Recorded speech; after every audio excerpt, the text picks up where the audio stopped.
பனி நிறைந்த கண்ணாடியில் கண் வரைந்தேன், வழிந்தது கண்ணீர். நம்மை போலவே நடித்து காட்டுகிறது நம் நிழல். அந்த மயானத்திற்கு உயிர் தந்தது ஒரு பிணம். பலூன் விற்கும் சிறுமிக்கும் அதை வாங்கும் வயதுதான்.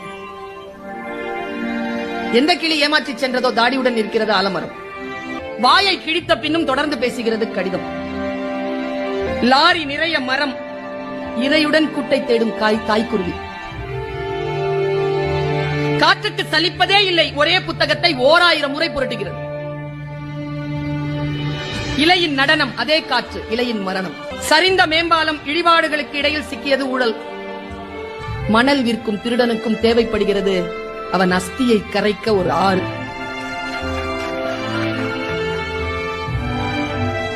பெருங்கடலை அசைத்துக் கொண்டிருக்கிறது மீன் குஞ்சின் சின்ன துடுப்பு. காக்கை கூட்டில் காத்திருக்கும் இசை, குயில் முட்டை. பூதாங்குழல் இசைக்கிறாள் அம்மா, நடனமாடுகிறது நெருப்பு. வறுமையால் படிப்பை பாதியோடு நிறுத்திவிட்டனர் எதிர்விட்டு லட்சுமியும் சரஸ்வதியும். குபேர மூலையின் சுவர் முழுக்க கடன் கணக்கு. யானைக்கு இனித்தது போலவே எறும்புக்கும் இனிக்கின்றன கரும்புகள். குழியில் விழுந்த யானை ஏறி செல்லும் எறும்பை வியப்புடன் பார்க்கிறது. படத்தில் இருந்தாலும் ஆணி அடித்தே மாட்டப்படுகிறார் சிலுவையில் இயேசு.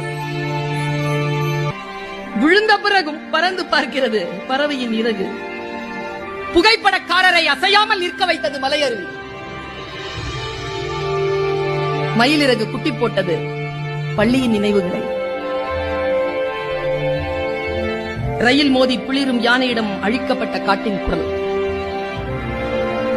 உடைந்த பானை, மிச்சம் இருக்கிறது கொஞ்சம் தண்ணீர்.